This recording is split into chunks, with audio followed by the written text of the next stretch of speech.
In today's video, we are going to take one of Audi's most iconic RS4s around one of the best mountain passes in Cape Town in the Western Cape, the Toitskloof. We're not going to talk about the price tag, we're not going to talk about the servicing cost, and we do not care about the price of tires.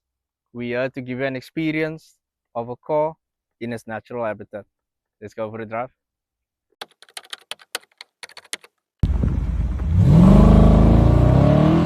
My goodness. For the non-car people, that is non-turbo.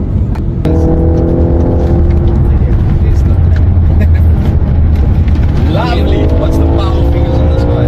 331 kilowatt, 430 newton meters. So 0 to 100 times, you're talking here about 4.7. Good afternoon everyone and welcome to the drive-by. We are sitting on the Toitskloof in the Western Cape, one of the most beautiful and iconic mountain passes in Cape Town. I'm here with Angelo. Angelo, welcome to the channel. Angelo was kind enough to take us up and down, and I think we did a small up and down in the middle as well in his 2014 Audi RS4. Angelo, in one word, how would you describe that drive?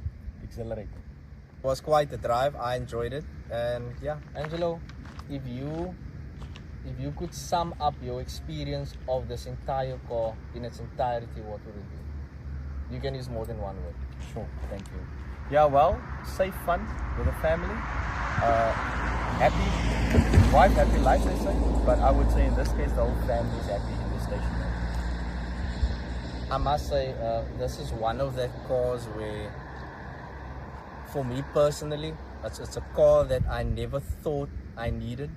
I probably don't need it, but it's a very underrated, and the reason I use the term underrated is because you don't find much of them, number one, and it's not your average car that is popular that everyone drives. In my opinion, it's one of that cars you are looking for an RS4 and an Avant, and there you go. So referencing back on the run that we just had, what surprised you the most about this car today in particular? And I find how it handles, I'm super impressed. And I think it's still not there. Hence, when Keenan asked, you know what are you looking for more? Today, I think you guys saw more than what I feel. Okay, it makes sense. I actually get where you're going with that. And as like you say, you doing the same thing over and over with the car, whereas I get into the passenger seat now and I've got Kino in the back seat. We're looking at this like, wow, this is new to us. This is a different experience. This car was made for this mountain. And I think the two just match each other perfectly.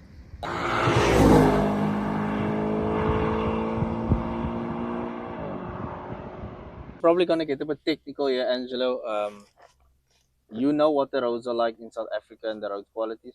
I do feel we're a bit blessed here because it looks like the Toitskloof has been resurfaced recently, so yay us, I guess. Does this car have adaptive suspension? And for you personally, you've driven with this car much more. Obviously, I've just been in the car twice. How does the road speak to the car, or how does the car speak to the road? Okay, very, very good question. Okay, so adaptive suspension in the true sense of the word, hydraulically. So Okay. it's not that you can adapt it and put on, you decide on what suspension you're running there. Specifically on this car, it's got what's called the dynamic ride control, DRCs. They are prone to failing in the B7s. I haven't heard of many of these failing, but the concept is as such, where you have the left front shock connected to the right rear shock. Hydraulically, you've got collectors at the back, and that keeps the car sort of in a flat position, especially when cornering. So Okay. basically, you have a comfortable car, but yet sporty performance. So how long have you owned this one?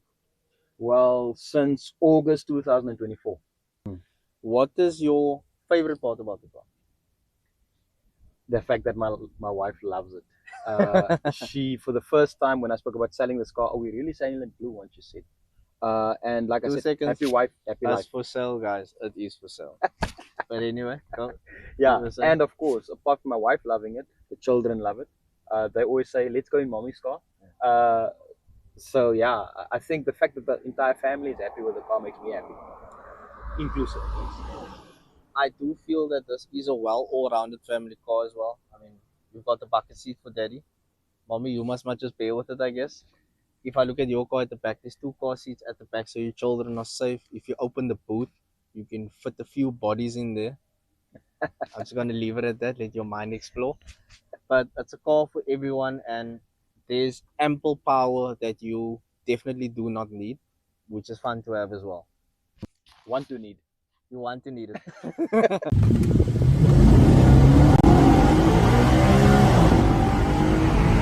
Are you the first or second owner of the car? Would you know that, by any chance? I think I might be the second owner. Okay. And then obviously the first owner specs the car brand new. Would you have spec the car for this color interior? To be honest, no. I do, and I have gotten used to it because it does, it looks creamish in essence, and then it contrasts well with the outside, the exterior of the car. Hence, I've gotten used to it. I think I've got the same opinion as well. I'm one that I love a black interior because firstly for dirt and marks and stuff, you don't see it as easily, but if I look at the blue of this car and I look at the color of the interior, it just makes this car look so much more elegant, to be honest. It doesn't make it look outright like a sports car. 100%.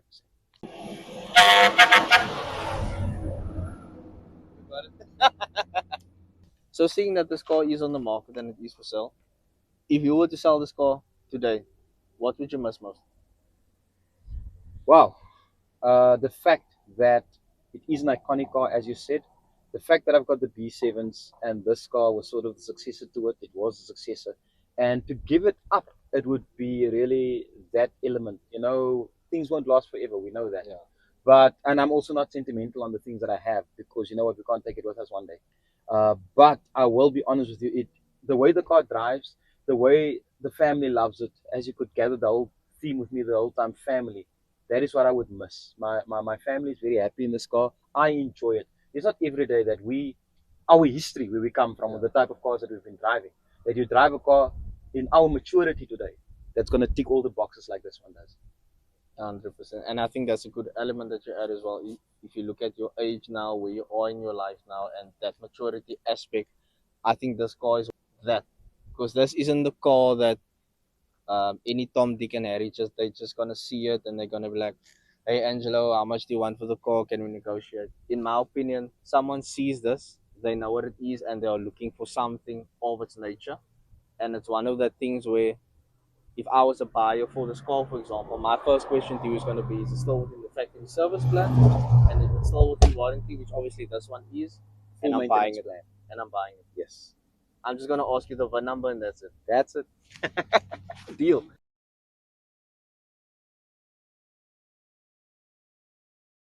This is a 4.2 V8. A lot of pistons and a lot of horsepower. What kilowatts and what newton meters of torque are we talking here? 331 kilowatt, 430 newton meters. The same newton meters torque as the B7, Okay. but slightly more kilowatt, the B7 at 309. But exactly coming back to your question about the transmission, I would say to you, Clinton, if I tell you drive this car and I drive my B7, 309 kilowatt, which actually it never came with 309 really. Mine made on the dyno 294 with 180,000 kilometers on the clock, 412 newton meters. And I will say this to you: if I were to put you in this car, and this is not about my driving, I firmly believe, I don't know if it's just because I feel fast in that car, that I would be able to give you a run for your money In the manual car. in the manual car. So this car is naturally aspirated, for those that don't know what that means, or the new car people. So there's no turbo on this car. That's what naturally aspirated actually means. So it's not turbocharged, it's not supercharged either. It is pure engine. It's pistons and muscle. Just put it that way. Angela, do you think this car would have been better with a turbo on? I honestly think no. That's my opinion on it because, firstly, the sound. Once you put a turbo there, you would not have gotten the sound that you're getting out of this car, firstly. Secondly, turbo lag in the modern turbos, factory turbos, you hardly ever notice, to be honest. However, at the same time, I think being the last of the RS4 naturally aspirated V8 makes it very special.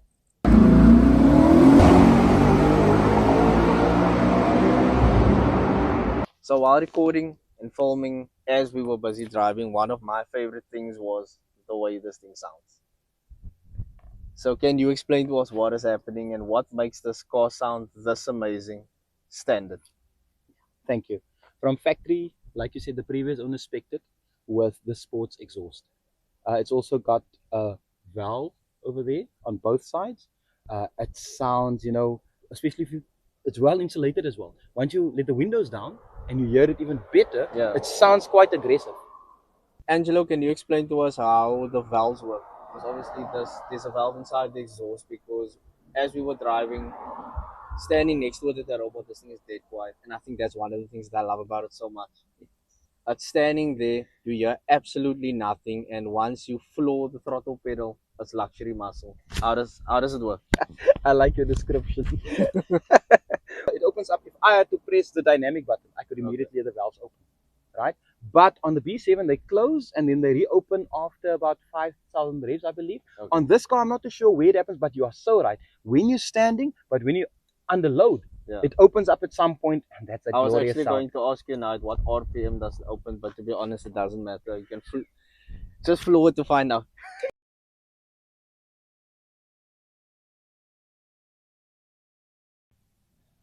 So as I mentioned earlier in the video, we're not going to talk too much about the price tag and the cost of things breaking. Kind of the one foot into that pool. What is one of the drawdowns about owning a car like this? Yeah, to be honest, I do believe that if you own these outside of maintenance plan, it could be challenging. Parts could become expensive. However, there are avenues that one could look into. This one, as you said, and this is not a sales pitch, I'm very grateful that was part of why I bought it initially, because that an extended maintenance plan, of which I can still extend by another 3 years and add kilometers to it, So from that point of view, I believe I would still, to be honest with you, dead serious, think I'm serious. If the two buyers that are interested in it don't take it, I would be gladly keeping the car. I would not even bother, because on my B7, people also talking about maintenance and that. I have maintained those cars myself, to be honest with you. I've worked on them myself. Warranty work was done by RMI shops, of course, at Audi. But at the end of the day, I believe, if you've got a passion for these cars, there are actually no drawbacks. Sales pitch now. Subtle sales pitch. I actually agree with you, because like I mentioned earlier in the video, if you're buying a car like this, you don't care what the cost of a water pump is. You don't care. Well, there's thankfully no turbo on here, so in my opinion, you'll get much more mileage out of this engine. But you're not fazed about any components around the engine breaking, because you're buying this car because you are car purist or car enthusiast, to put it that way. And just out of interest, what is something that you have replaced on this car before that was somewhat maintenance, or something that might have failed in the car in the time you might have owned it? Very valid question. What I was very grateful for, under plan, the front brake discs and pads, 60,000 Rand as an example. And that's not a boast, because I didn't pay for it, right? So that was the only thing in essence, big time on this car, that had been replaced since I've owned it. Well, going around the mountain, guys, this car brakes like it should, for its speed, for its weight, for its power. That the brakes work on this car, they're worth the 60,000 Rand.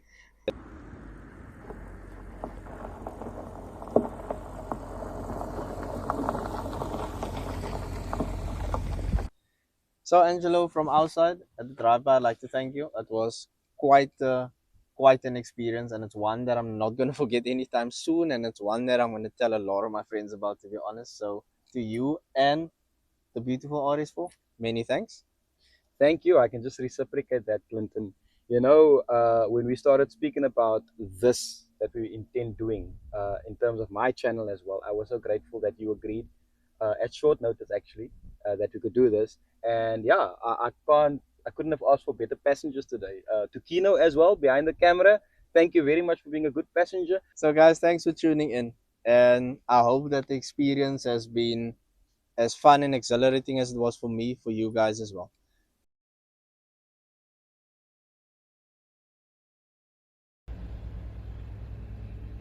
So I'd like to thank everybody that's watched the video, and I'd like to send a huge shout out to Angelo for availing himself and taking us on a great experience with this iconic car. Please subscribe to the channel, and please drop us your comments. Let us know what your feedback was. I will leave a link at the bottom in the description to Angelo's channel as well, if you'd like to check out some more videos on this car and the other content that he has. So guys, please hit the subscribe button. Continue to make the channel grow. The drive-by is over and out.